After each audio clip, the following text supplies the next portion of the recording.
obviously your last fight was a massive fight, but now pay-per-view headliner in Las Vegas, big moment in your career.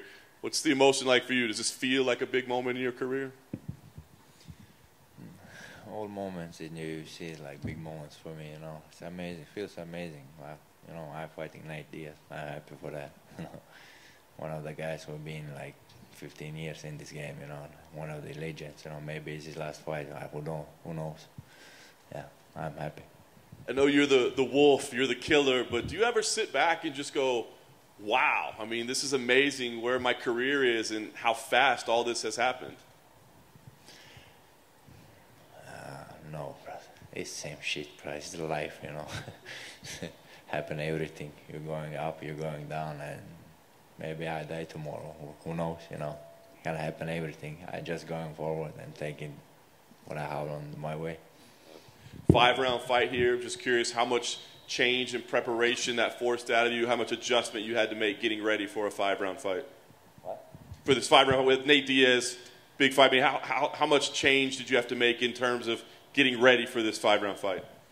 Always working for 5 fights, you know, 5 rounds and 10 rounds. I don't know. We don't care. So like coach says, do that, do this. You know, we do everything. He says, I believe in him. He believes in me. I'm going smash somebody, you know, take my money and going home. I know last time you were frustrated that you fought a little too aggressively, maybe not quite under control.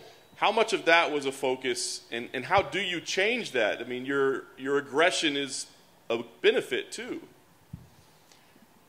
I don't know, brother, how I change that. We'll see in the fight, you know. I gotta go and take his head off, you know. It's like always I do. You know, I come here, don't take the points, you know, like play the games and come here to smash somebody and take his head, you know. Last question for me. The discussion seems to be that early, you're the dominant force, but if this goes later, it's trouble for you because he last there. Do you agree with that? If it goes 2 hours, I don't care, brother. I'm gonna take his head, you know, like, what are you gonna do? Like, you know, like guy 170, I did fight, like, I can fight at heavyweight as well. So I don't think so that guy gonna survive 1 round. We'll see. I hope he can survive like 5 rounds.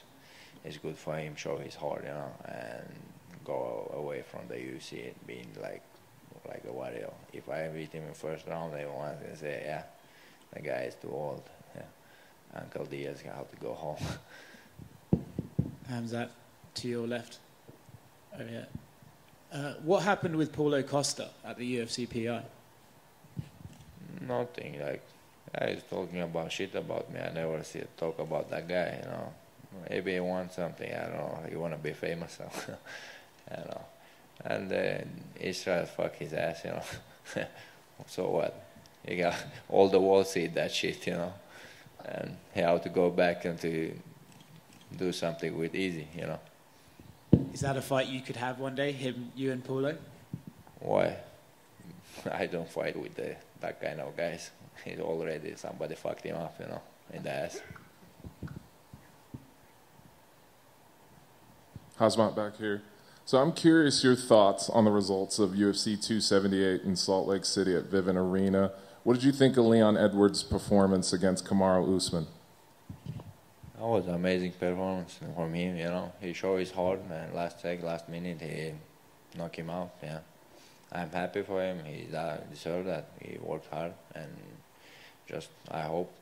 He doesn't want to talk about me. He didn't, like, I see somebody ask my name, he jump over and speak about Diaz, speak about Masvidal, Usman, all of them, you know. Guys doesn't want to see my face on that, you know. Yeah. And what are your thoughts on Kamaru Usman coming off of this KO? I don't know. I hope he's healthy, you know. So we'll see. I want to see him as well come back. And if he come back like he been before, I want to fight with that guy. So between the two of them, who'd be the tougher fight for you? I don't care. Same shit. Awesome. Thank you. Just to your left here, Khamzat. Yeah, this side. How you doing, man? When you moved to Sweden 10 years ago, could you ever have imagined yourself being in the headline fight at a UFC event in Las Vegas? I didn't know like what was UFC that time. I was working somewhere, doing like trying to teach my Swedish, you know.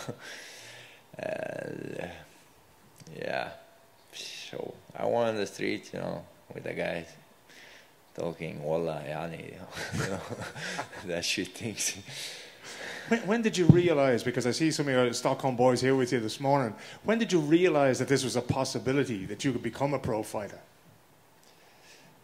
One of my friends, my best friends, actually my best brother, and he took me to the MMA. He said to come to the gym, is MMA. I was thinking about that, you know, brother, I'm working now, and my brother doesn't want to let me go out, you know, because I always find some trouble, you know.